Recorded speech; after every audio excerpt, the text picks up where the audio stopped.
I'm Susan Yockey with VOA's Middle East Monitor. Coming up, the UN Security Council ends the NATO mission in Libya. Turkey's devastating earthquake further strains relations between Turks and Kurds. The Arab Spring brings successes and setbacks for media freedom. And Islamic galleries at the Met are having a grand reopening. Our galleries are named the Galleries for the Art of the Arab Lands, Turkey, Iran, Central Asia, and later South Asia. It's all ahead on VOA. The UN Security Council has voted unanimously to end the authorization of the NATO no-fly zone over Libya, which was established in March to protect civilians from forces loyal to then-dictator Muammar Gaddafi. VOA's Margaret Bashir reports from UN headquarters the vote was held despite a request from Libya's interim government to delay the action. The new resolution terminates as of Monday, October 31st at 23:59 Libyan local time, the authorization in Resolution 1973, allowing all necessary measures to protect Libyan civilians. The earlier resolution was also agreed to unanimously by the Council, but later several members, including Russia, India, and South Africa, expressed concern that some countries were going beyond the mandate in enforcing it. They have since used it as their rationale for not supporting strong action on Syria or Yemen, where there are also violent anti-government crackdowns happening. U.S. Ambassador Susan Rice said all 15 council members knew exactly what they were authorizing during the negotiations on Resolution 1973. We described thoroughly that this would entail active use of air power and airstrikes to halt Gaddafi forces that were engaged in offensive actions against its people. There was no question that the members of the Security Council knew what they were voting for.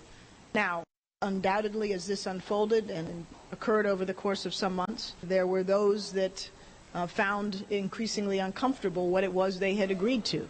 But to suggest that somehow they were misled is false.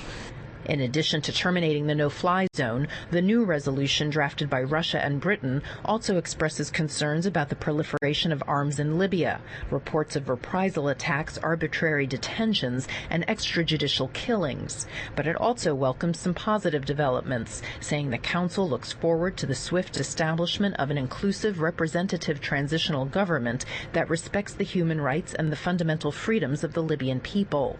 The resolution does not lift the arms embargo or other sanctions on Libya that were imposed earlier this year to deter Gaddafi from violence against his people. France was one of the countries at the forefront of the move 7 months ago to get Resolution 1973 adopted. Ambassador Gérard Ayrault welcomed the new resolution, saying it is the completion of a sequence that culminated in Libya's declaration of liberation on October 23rd.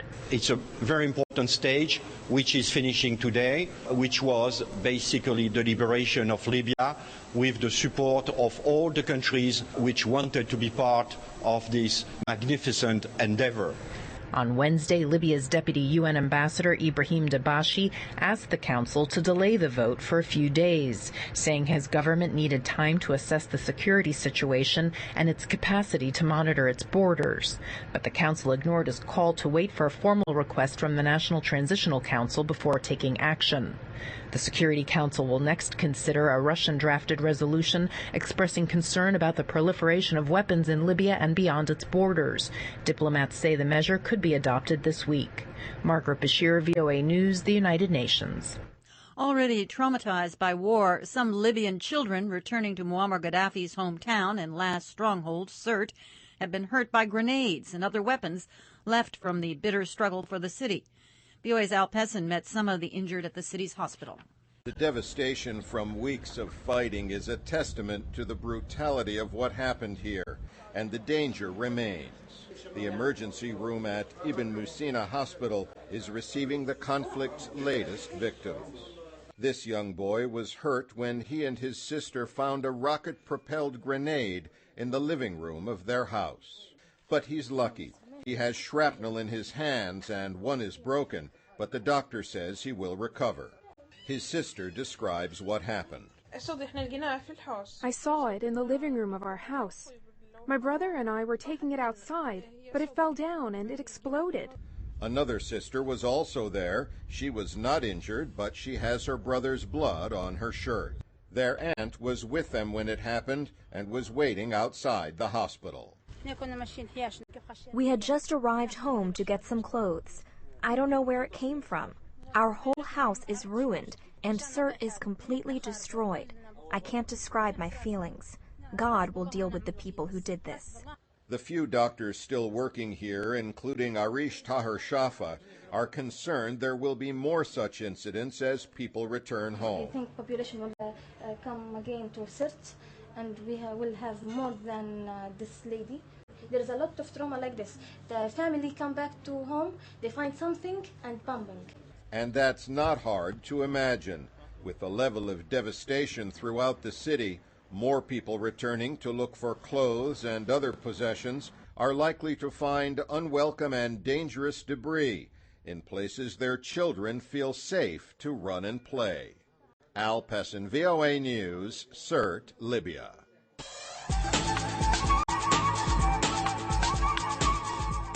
We invite you to join in with your views at our online poll. This week we ask about the circumstances surrounding the death of former Libyan leader Muammar Gaddafi. You can cast your vote at voanews.com/ME and discuss the issue on Facebook on our Middle East Voices page. VOA Middle East is getting deeper into the podcast business. You're already familiar with our radio programming, which we also podcast on places like iTunes. And now we're trying new and exciting audio formats for our online community, and we ask for your input. We're happy to give you a preview of our new date-based debate show, At Issue, hosted by colleague Carla Babb. And this week, Carla and senior reporter Cecily Hillary spoke with Sarwar Kashmiri with the Atlantic Council and Michael Knights of the Washington Institute for Near East Policy. The debate question was the Iraq War worth it? Let's take a listen. What if we didn't go into Iraq 10 years ago? Would Iraqis right now have joined in the Arab Spring? My feeling is, this is Sarwar Kashmiri, my feeling is that had we left Mr. Saddam Hussein to his own, that he would now be facing the chilling effect of the Arab Spring. You know, this is a great what if that I've put to many of my Iraqi friends this year, because for them it's an emotional thing to think about. Had there not been an invasion, would we currently be overthrowing Saddam? The view of my Iraqi friends is, in general, that nobody understands what a pervasive security state Saddam had in place and how effective it was. As a result, if the Arab Spring came to Iraq, it would look much more like Syria now, but much more bloody. When 14 of 18 provinces rose up in 1991 against Saddam during the Intifada, those were crushed within a period of about 3 weeks with absolutely enormous loss of life. So Iraqis feel that they probably would not have been able to overthrow Saddam, even if you had an Arab Spring type effect. If I may, thank you for that. I also just wanted to end my side of this by saying, just look at the experience of Tunisia and look at the experience of Libya. Tunisia, there was no war involved. They took care of the issue themselves, and they voted and are going to have, from all accounts, a wonderful working democracy, which will take some time, obviously, but they're on their way. And then you look at Libya, where we fought this, where NATO for the first time was used as an engine of regime change. So we've gone in, fought for 6 months, toppled a dictator who 3 years before we were touting, and now here we are. We don't know who the people are who've knocked him out. There are massacres taking place, revenge taking place. So I would just throw that out to Dr. Knight and say, here's now a recent example of a uprising in the Middle East where no force was used and one where force was used. And so how do you think those results came out? Yeah, I have a question, I guess, for Dr. Knights. You talk about Saddam being as pervasive, was the word you used, as Bashar al-Assad in Syria. And yet we have not gone into Syria. We went into Iraq. We helped out in Libya. When exactly is military intervention warranted? Well, I've never believed that just because you fail to do the right thing every time that you should never do the right thing. And so, you have to balance a couple of things, don't you? You know, there's the moral case for going to war, but there's the reality that you can't go and topple every dictatorship in the world. Had we not gone into Iraq, or even had we, done a more limited mission in Afghanistan and pulled out, there might be more bandwidth or an appetite, indeed, for some kind of intervention in Syria, and that, of course, could still happen with countries like France and Turkey leading the charge. You can hear the entirety of our At Issue podcast by becoming a fan on our Facebook page at VOA Middle East Voices. Just Google that, and we invite you to drop some feedback on this podcast and ideas for new ones in our Facebook comments.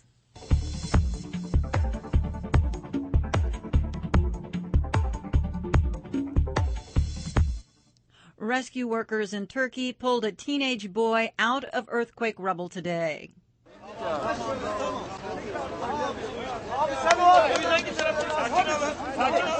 The workers found the boy hours after rescuing another young man in Ergish, but hopes of finding other survivors are fading as cold weather and snow hamper rescue efforts.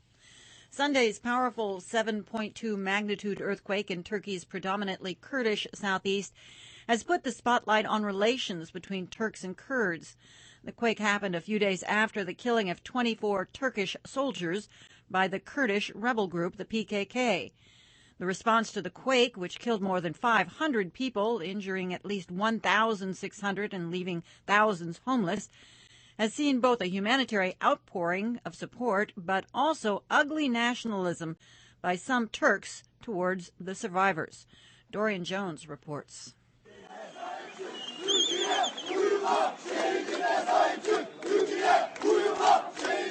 At the same time, the predominantly Kurdish region around the city of Van was being devastated by an earthquake. Turks were demonstrating across the country against the recent killing of 24 Turkish soldiers by the Kurdistan Workers' Party, or PKK, in an outpouring of grief and fury.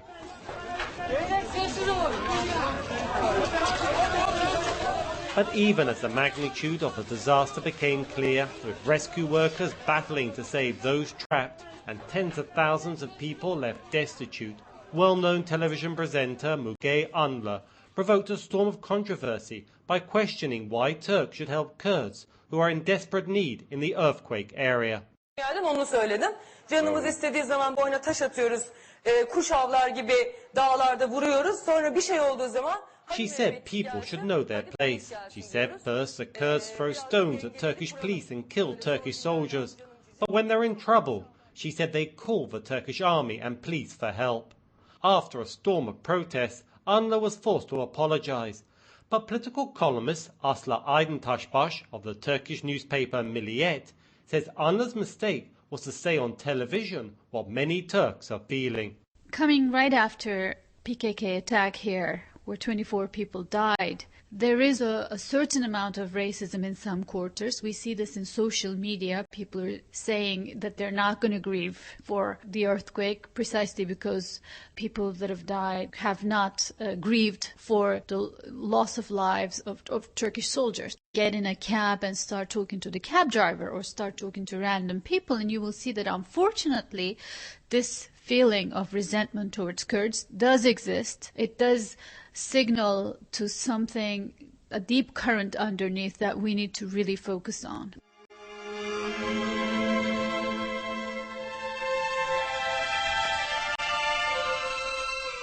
But other Turks have reached out to the quake-stricken area. On Wednesday, TV stations ran an appeal called One Heart, raising millions of euros. Calls for warm clothing has also been met with a strong response.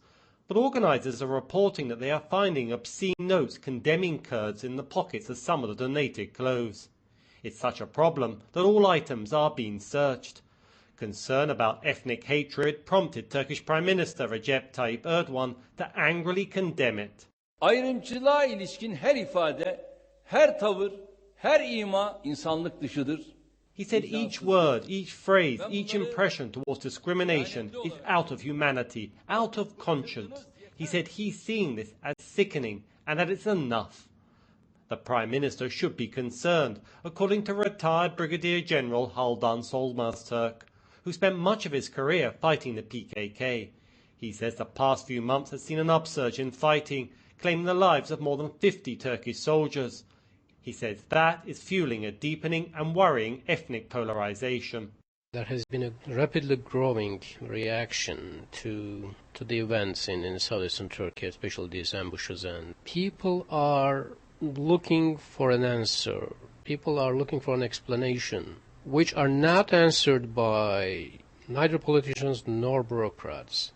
So the tension is just building up, and this reaction is directed to the Kurdish people.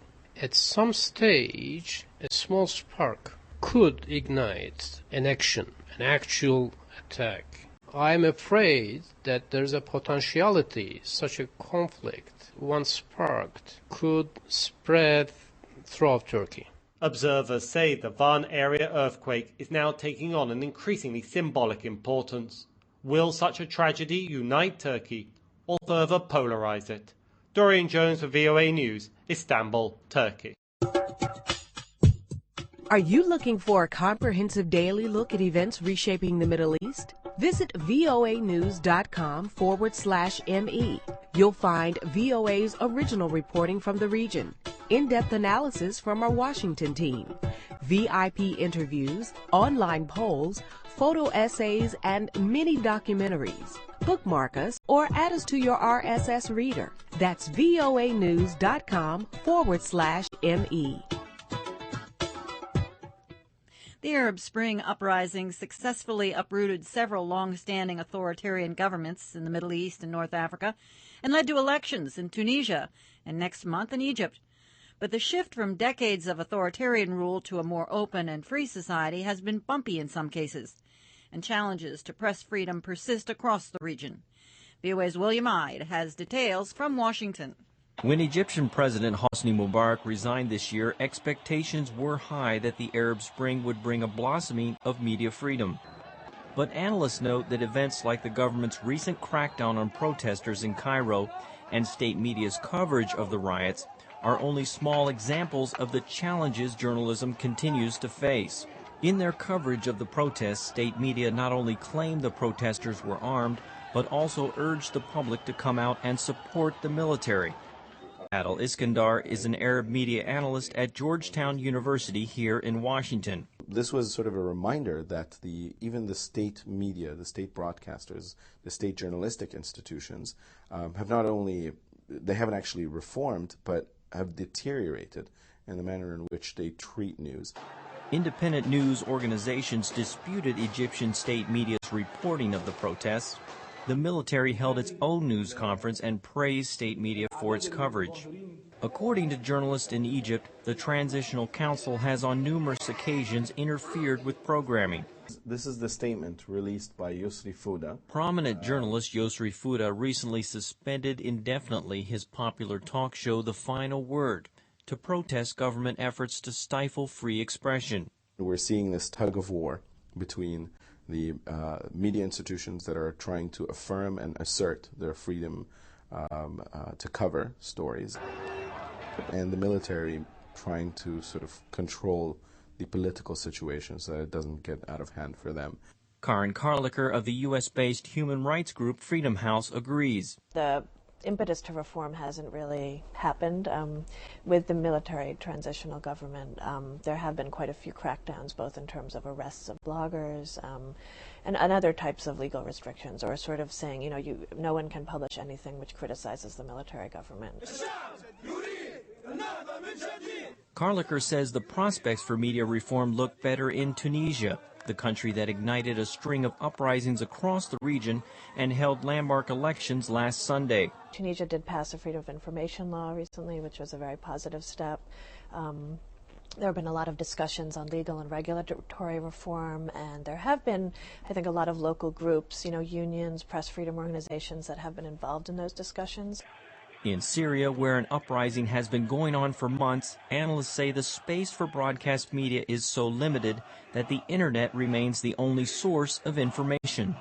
We're talking about a protest movement that began in mid-February, so this is a fairly lengthy period of time to not have access to reliable, easily, corroboratable information. Footage like this, which purportedly shows Syrian forces shelling the city of Homs on Wednesday, is one example of how media access remains tenuous because it cannot be independently verified. Under such conditions, media analysts say it is amazing that the protests have managed to last as long as they have. William Ide, VOA News, Washington. It was 8 years in the making. Now, New York's Metropolitan Museum is reopening its enormous collection of Islamic art in a brand new setting. The objects span nearly 13 centuries and many cultures and include items ranging from paintings to architectural works to medieval Korans. VOA's Carolyn Weaver has details. The Metropolitan Museum has some of the richest holdings of Islamic art anywhere. But the collection has been largely out of sight for the last 8 years as the museum renovated. Now, 15 new galleries have greatly expanded the museum's display space for Islamic art. The rooms are grouped by regions and period, from the 7th century to the end of the 19th century. Sheila Canby, the Met's chief curator for Islamic art, explains. Our galleries are named the Galleries for the Art of the Arab Lands, Turkey, Iran, Central Asia, and later South Asia. And we've done that because that is the geographical region, area, spread that we cover. The reopening of the Met's Islamic galleries comes at a time of heightened interest in Islam around the world, and many visitors are expected. They will see intricately woven carpets so large they had to be carried by a team and unfolded in palatial spaces, and a blue and green tiled prayer niche from Iran that was installed facing east toward Mecca. Craftsmen from the Moroccan city of Fez built one of the new galleries. They spent 8 months creating a traditional Moroccan courtyard inside the museum, with a fountain, columns, and lacy archways, and ceramic tiles on the walls. The Damascus Room, a huge wood-paneled chamber from a wealthy 18th century household, is also new. The room was disassembled in Syria, shipped to New York, and rebuilt inside the museum. Conservators repaired and restored each element of the carved and painted wood and the decorative tiles. Sheila Canby says the room features floral patterns derived from Europe, as well as geometric patterns and inscriptions. Inscriptions that are poetical inscriptions that praise the house, praise the owner, and praise the Prophet Muhammad. There are sculptures, like a pair of palace guards from medieval Iran, and paintings of courtly scenes or lovers embracing. There are household items, some extravagant, such as an enormous bronze incense burner in the shape of a lion. Others are simple but decorative, featuring the intricate geometric patterns, calligraphy, and arabesques that dominate Islamic art because of Islam's taboo on depicting humans and animals. One of Canby's favorite pieces is a 10th century white bowl with black calligraphy that reads, "Planning before work saves you from regret." That's a very charming statement, but the fact is that the object itself, I think, is sublimely beautiful because of that purity of design. And there are, of course, Quranic manuscripts with refined calligraphy. Although the new setting is huge, the 1,200 pieces on display represent only 1/10 of the museum's holdings of Islamic art. Carolyn Weaver, VOA News, New York.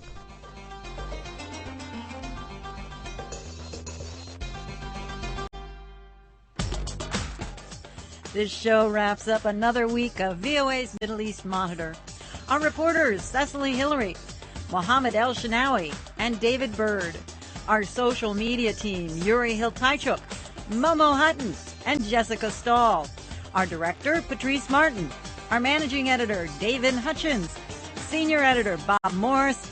And all of our technicians and engineers here and around the world that make the show possible. I'm Susan Yockey, and thanks for tuning in to Middle East Monitor.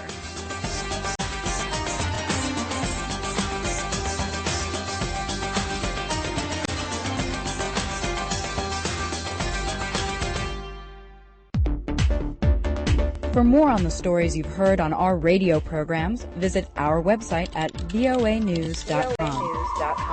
That's where you'll find in-depth reports, related stories, videos, and more from our team of correspondents. Or take the news with you by downloading podcasts of your favorite VOA program. That's at voanews.com. voanews.com. Online news for a changing world.